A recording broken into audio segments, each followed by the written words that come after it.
Good morning, everybody. Welcome back to the Fumble Live. I'm so glad you're here on this Taco Tuesday. We've got a lot to talk about. Seems like Steph might have started a trend because I think LaMelo's out here trolling these refs. And yesterday, I think Chris spoke something, well, I don't want to say into existence, but at least people are listening, so we're going to talk about that. But before we do all that, make sure you hit that subscribe button, that notification bell, give this video a thumbs up. And now here is the Fumble Squad.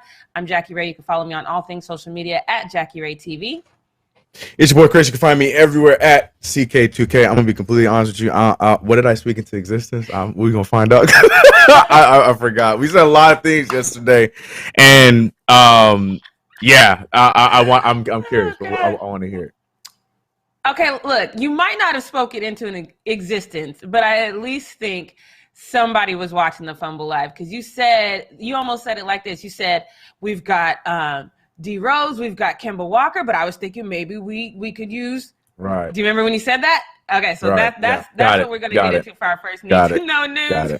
Got because I think somebody was eavesdropping because now John Wall is in some rumors that Chris started. I'm just gonna put it out there. Chris started this whole shenanigans, even though I don't think it would work. So let's just get into this. If you don't know, Kemba Walker, he was born in New York, went to high school in New York, played AAU in New York. So him going to the Knicks was kind of a reunion, even though, you know what I'm saying? So it was kind of this big to do. Everybody wanted him there. Chris included. I remember Chris being excited that Kemba Walker was coming home. Okay, I was about to say two different things, but yeah, go ahead. I did the air quotes. All right. I did the thing, Chris. All right. Chris is already ready for everything I'm about to say. Yeah, I'm so ready, but go ahead. But it's not necessarily going the way a lot of people thought. He's played 18 games. He started all 18 games. His field goal percentage is 43%. His three-point is 41. I'm telling you that now because I'm going to tell you some percentages that are way lower at the end of the show. So technically, these are not bad at all. He's averaging almost 12 points a game and 3 assists. But the Knicks they won, Chris, 5 of your first 6, which is great, but now you're sitting right at 11-9, and I think people feel some type of way about that. So, I think the problem is his defense. I haven't seen enough games to really get into it. Chris will probably tell us a little bit more, but from everything that I've heard and I'm reading and I've seen clips of, it seems like his defense is the biggest issue that is the problem. Chris, would you agree with that? It's part of the many issues. Yeah. Defense is definitely probably the number one. Yeah, there's quite a few. But yeah, defense would be the main one. That was my biggest fear of him coming in, especially with the Tom Thibodeau led team, and especially with everything we did last year that got us back into the good graces of a lot of people when you think about the New York Knicks. Because whenever before you hear the New York Knicks, you think it's a joke and they suck and da.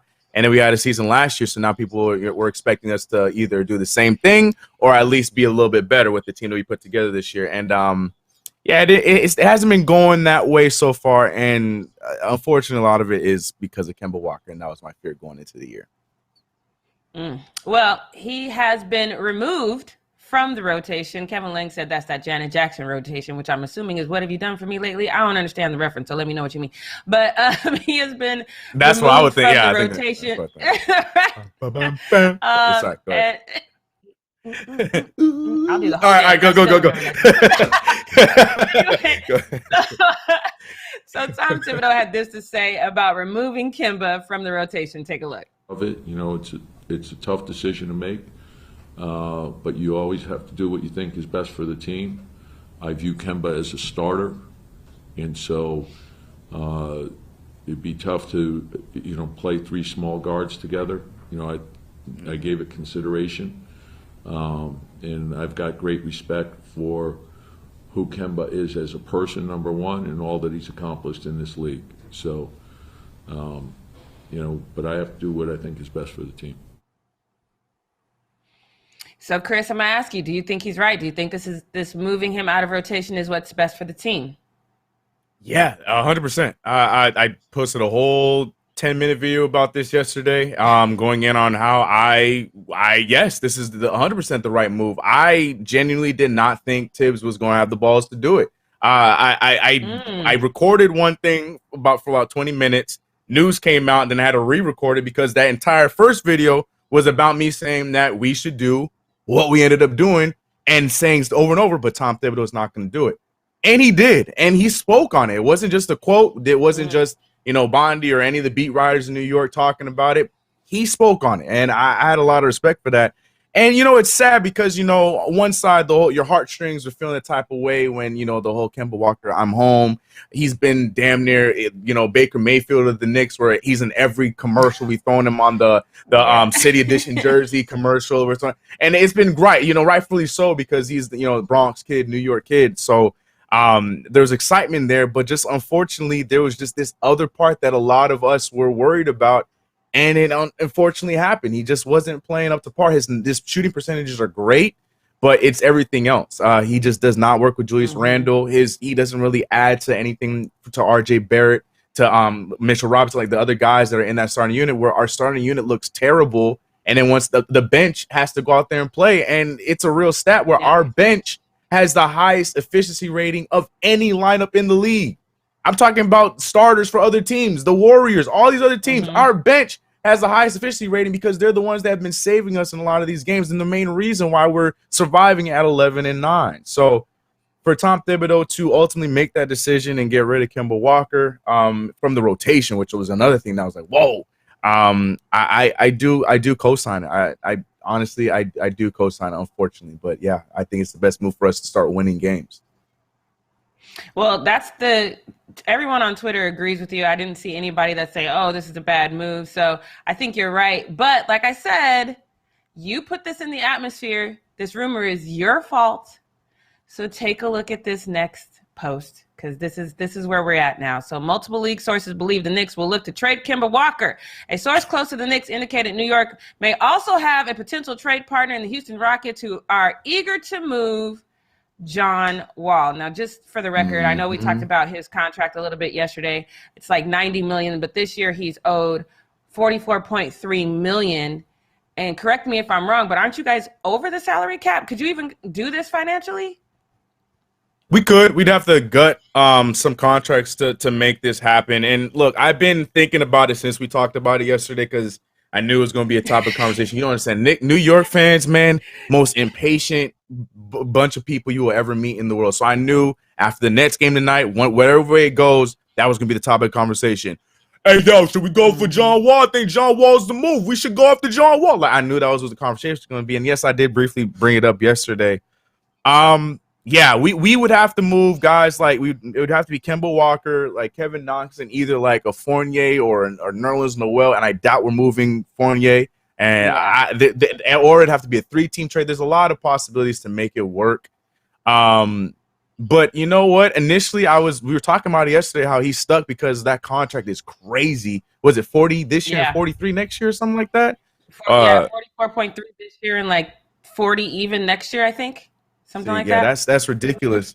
But I was thinking about it. I'm like, man, you know what? A, the Knicks don't have really good luck when it comes to free agency yet. And B, there's not any free agents in this upcoming summer. So I'm looking at it like, you know what? We need a shakeup. We don't have that point guard yet. Love you, D Rose, and D Rose has been phenomenal for him. I can't wait to get my D Rose jersey. I just don't want him starting because I like him playing those 25 minutes off the bench. That's what you do. You are our Energizer Bunny along with Emmanuel quickly. I'm looking into it. I'm trying to make the money right. I'm trying to figure that part out. I don't have an exact deal because I don't think we do a Kemba Walker, Nerlens Noel, so-and-so deal for him. Maybe it's a 3-team deal like that article was suggesting.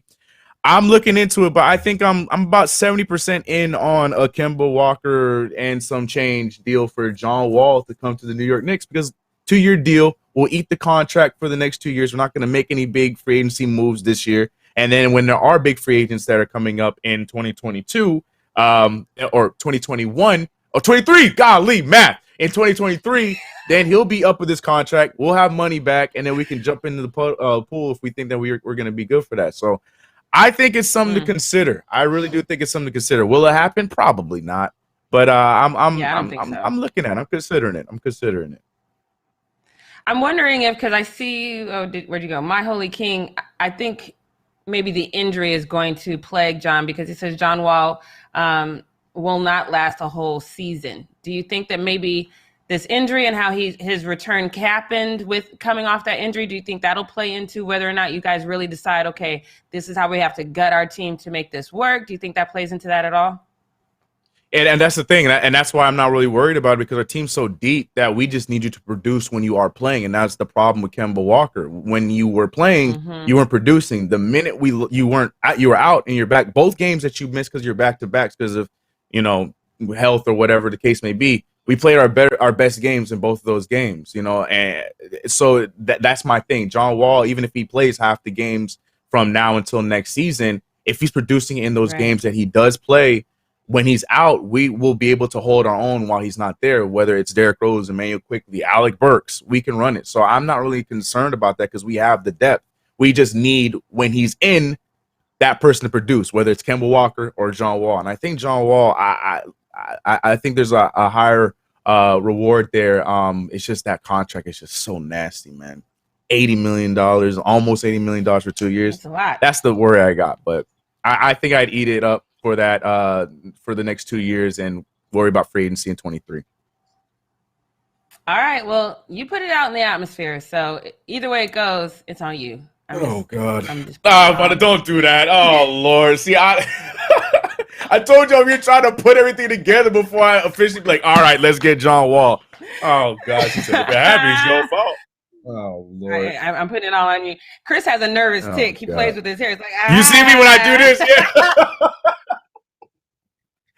Yeah. I just noticed that is fantastic. But we'll keep an eye on it. I actually really like John Wall. So anywhere you can go where he can be successful is great. I'll feel bad for Kemba Walker. I saw somebody in the chat. I'm so sorry it passed me that said this is hurting them because they've been following him since his UConn days. So I get it. We want both of these individuals to succeed, but like Coach Thibodeau said, you got to do what's best for the team. So that's all we got for Need to Know News on this Taco Tuesday. Chris, can you take us into the Post Up?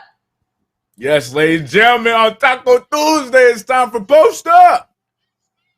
With your boy Chris here on this fine Tuesday. We got a fun one today. We got a pair of 2020 rookies, Jackie and my favorite, with back-to-back hilarious moments.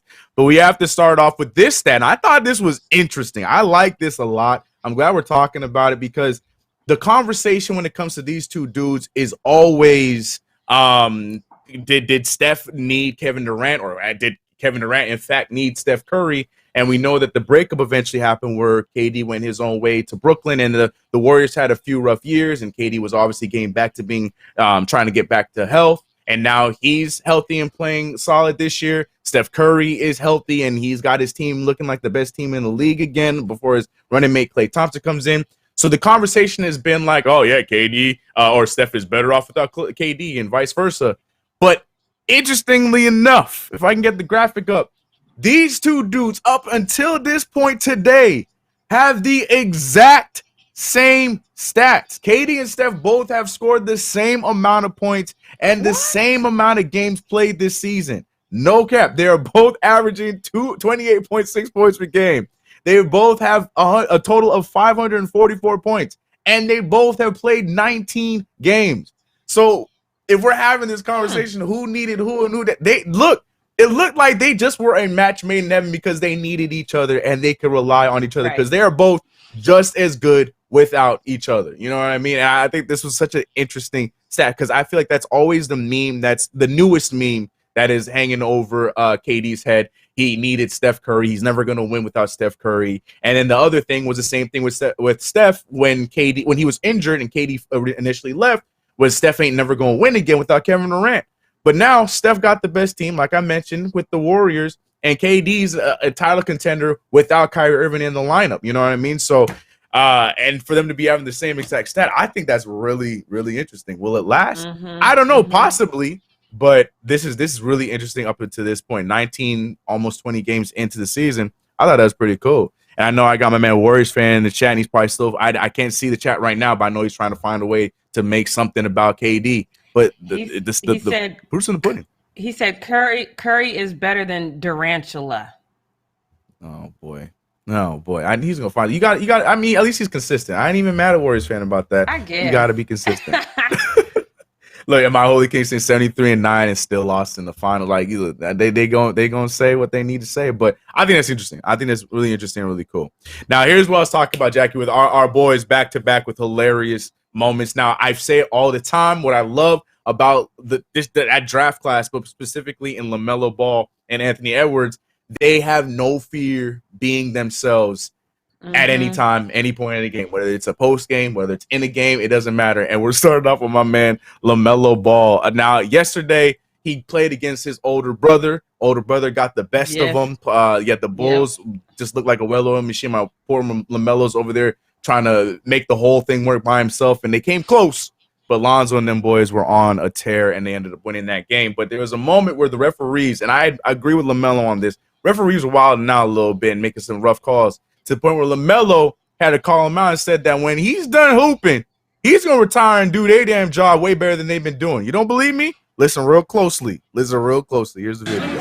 Crew chief. I'm going to be a ref when I'm done hooping. Second best to ever come out of Old Dominion. Yeah. Can we play one more time, Liam, so they can hear it for those in the back? One more Crew time. chief. I'm going to be a ref when I'm done hooping. Second best to ever come out of Old Dominion. Yeah. He said, when I'm done hooping, I'm going to be a ref so I can teach y'all how to ref. I love that. I heard it in the game, and I'm like, hell yeah.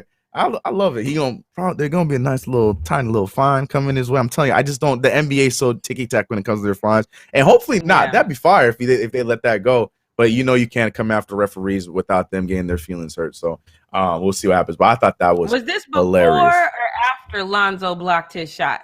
Do you know? That was after because Lonzo blocked the shot earlier on. He's all in his feeling. Yeah, he was in his feelings for sure. Come on, bro. I mean, I hope he doesn't get a fine for this, because it wasn't like he was anywhere close to the refs. He was just yelling, you know what I mean? And I think it's fine. This whole narrative that you can't show any emotion is the dumbest thing I've ever heard in my life. So I hope he does not get a fine. Yeah, especially when it's directed at referees. The NBA is really, really sensitive about that. But like you said, when he said it, if you look at it, he's talking towards the crowd, and the referee was towards like half court. Yeah. So he wasn't directly saying it to him. I mean, he was saying it to him, but he wasn't directly saying it to him. So maybe he'll get away with it. But I thought this was hilarious. I thought that was great. Yeah, shout out to LaMelo. But it gets better, because now we're going to the second overall pick in that draft, Jackie's guy, Anthony Edwards, because this dude's post games are movies. They're comedy. It is hilarious, and it does not get and he does not he impresses, and he makes you laugh even more in this moment where the levels of this clip. I don't even want to intro the clip. I just want you guys to watch it and take it for what you see. All right, here's Anthony Edwards. You guys had to really grind out. Oh my goodness.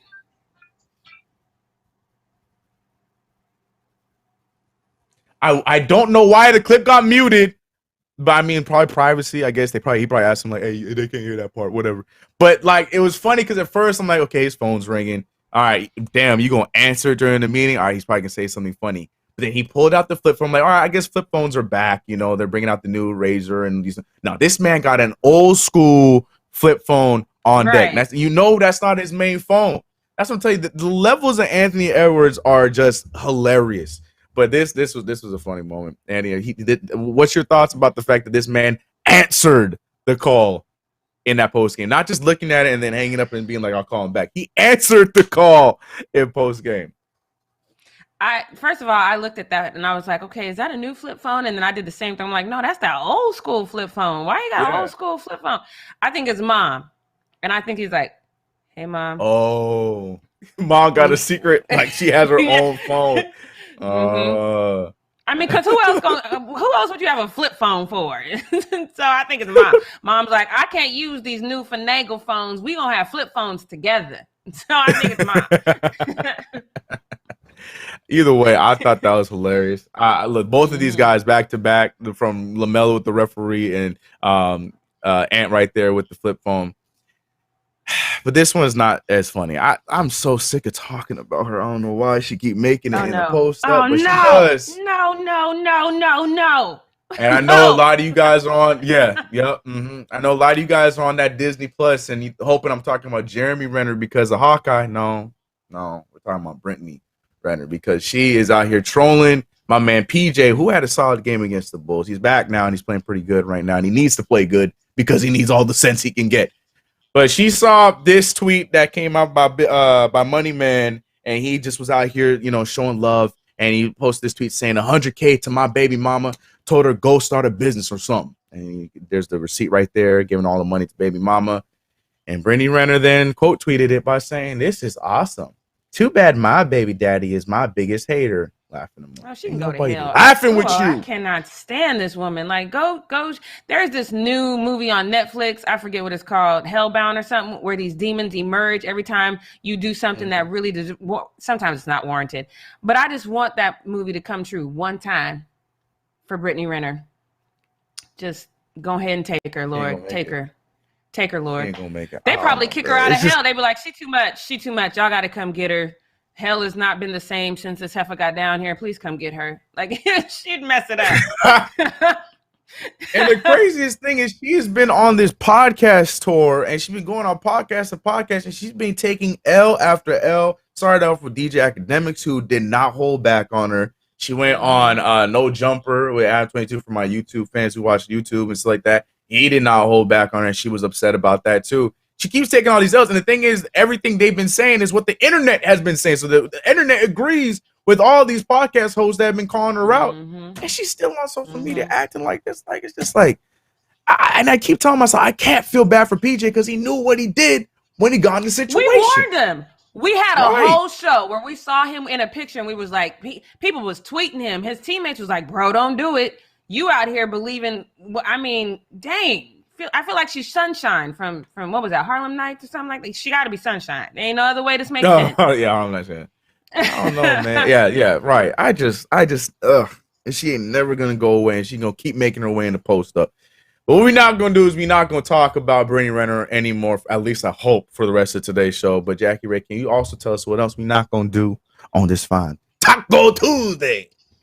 Taco Tuesday. Yes, I'm ready. I would just like to say, maybe if we don't talk about her ever again, maybe she'll go away. Just putting it out there. But so let's get into this. What we're not going to do, because this one is, I don't know how I don't know how to feel about this. I'm going to try to process my feelings with you guys as we go through it. So if you look at our depth chart right now, it's interesting. Like if you go to our website, the Lakers website, and look at our depth chart, it's funny, and I'm gonna tell you why in a second. But Russell Westbrook's at the 1, Avery Bradley's at the 2, LeBron James is at the 3, which is where I like him. I like him at the 3. I've always liked him better at the 3. AD is at the 4, sometimes 5, and then of course DeAndre is at the usual 5. So the funny part is, though, if you go through our roster, if you go to our website right now, LeBron, AD, and Avery Bradley are day-to-day. And the reason why that's funny to me is because they've been day-to-day for a while, which kind of makes it hard to say we ain't old, because old people, day-to-day.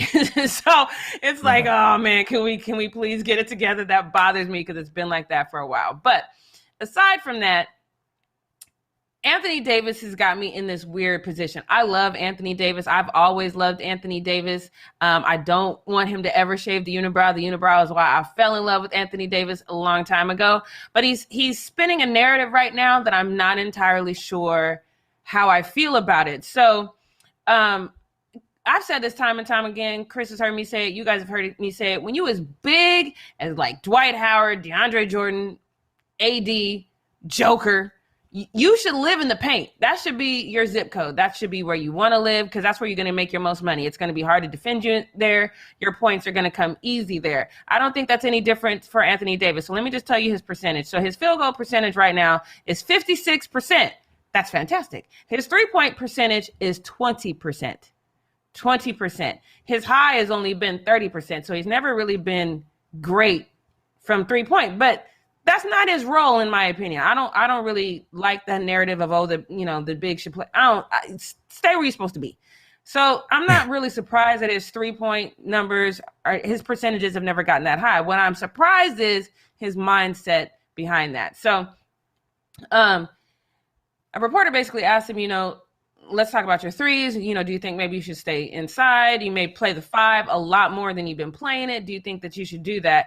And he basically said, no, he thinks he can stretch the floor. And then his quote was, I'm going to continue to shoot the ball from 3, whether it goes in or not. I think that opens the floor for my teammates, LeBron, Russ, and TNT to get downhill. And if it opens up for me to get to the paint when guys run out and are closing out the 3, I'm just trying to be effective at all 3 levels on the floor, and it was going for me tonight. So he did hit 2 back-to-back 3s in that game, which did help us win that game over the Detroit Pistons. So I'm not entirely mad at him saying that, but the thought process of I'm going to shoot the 3 regardless of it goes in or not bothers me for a couple of reasons. One, it shows to me it's all about AD and where he wants to score for AD versus what's better for the team. And we're at this limbo right now where every guy has these individual talents that haven't necessarily meshed well together yet as a team.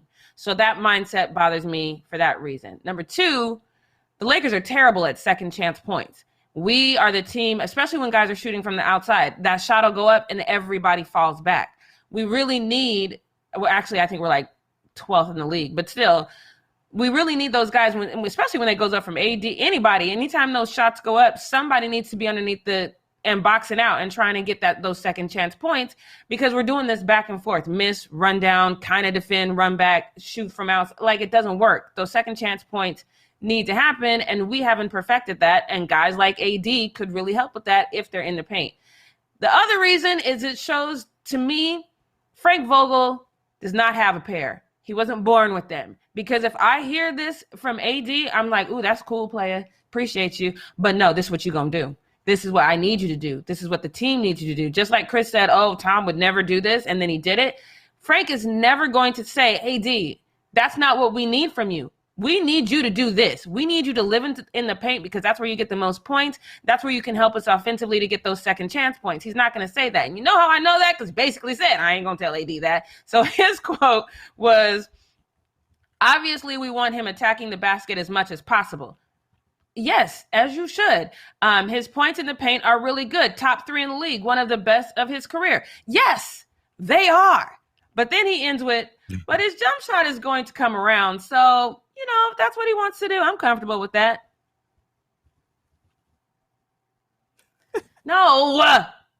No, you said what you needed to say at the front half of that quote. And you don't go, but, you know, AD said he wants to, you know, play. I'm going to let AD. No, you are the head coach. You're supposed to lead these guys. You're supposed to tell them, oh, that's so cute. I'll give you a hug every time you come out the paint, but you're going to stay in the paint. Like, do whatever you need to do. But you don't let AD tell you what he wants to do. You got to do what's best for the team. So what we're not going to do, Frank, is let these guys run you. Man up, my guy. I don't know what you need to do, what counselor. Is Ayanna still fixing lives out here? Go talk to somebody. But you need to learn how to coach these men, because everybody's doing what they want to do, and they haven't figured out how to mesh as a team, and that's your fault. So man up, sir. Chris, what do you think? Yeah, no, I definitely think that's a huge part of it. From a basketball side, and I know you're going to hate this take, but I still feel like y'all need that point guard that does not care about scoring, and just the guy that facilitates. I think that is what the offense, and that's what your team needs. Rajon Rondo type of guy, you know, not a Westbrook. Like I don't know. I feel like that is what's going on. I think you have too many cooks, too many people trying to do too much, where it forces AD to play, you know, like, I'll just stay at the 3-point line. I don't need to do anything in the paint because everyone else is trying to do other stuff. I feel like it's just too much going on. But yeah, it does definitely come back to Vogel. AD. I mean, I get what you're saying, and that Russell conversation I'm starting to bend towards more, just because I do see how the chemistry changes when he's not on the floor. So I'm not there 100% yet, but I am starting to bend that way. But just because that's happening, that doesn't mean, oh, well, everybody, let me live out here too. I feel like if that's the case with Russ on the floor, that should make you understand more. These shots is just going to come from afar. Let me at least put myself in a position where I can make sure that we can still score even if we miss. That should be your mindset. Your mindset shouldn't say, oh, since everybody's kind of shooting, let me fall back. That doesn't make sense to me. Right.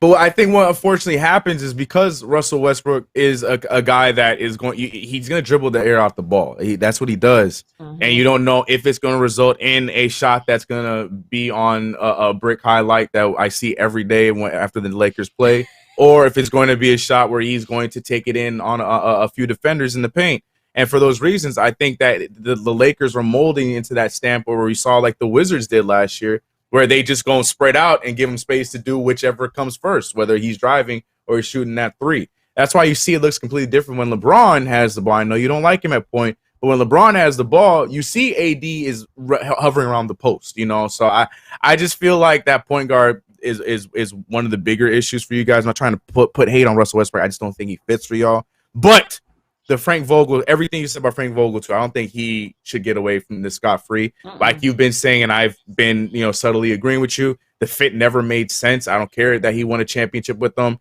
I think Frank Vogel is a good coach, just not for this team.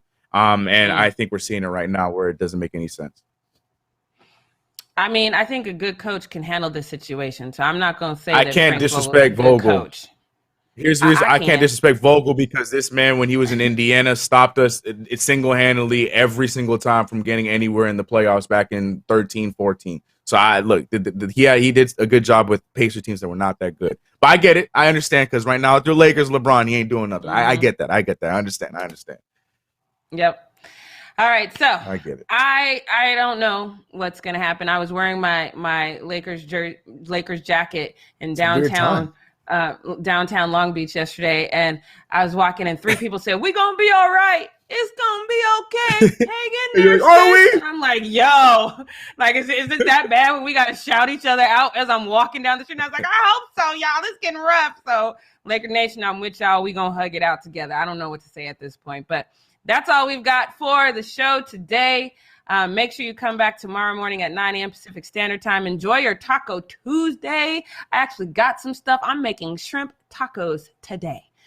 Chris, you gonna eat some tacos? Yeah, man. I don't think so. We promised pizza today, so I think we're going the pizza route today. But enjoy those damn shrimp tacos. Man, that sounds good. Look, when you have a 4-year-old she's at that point where she's fighting the leftovers. She's tired of them, Jackie. She's upset. She was fighting me. So I don't want this no more. So I was like, all right, we got some pizza tomorrow. So we're having pizza.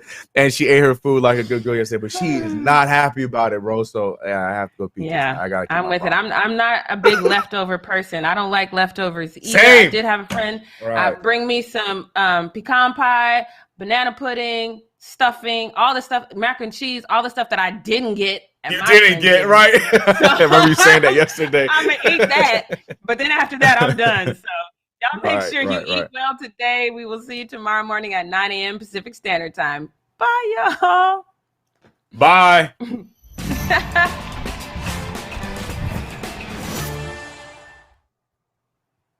It's 35.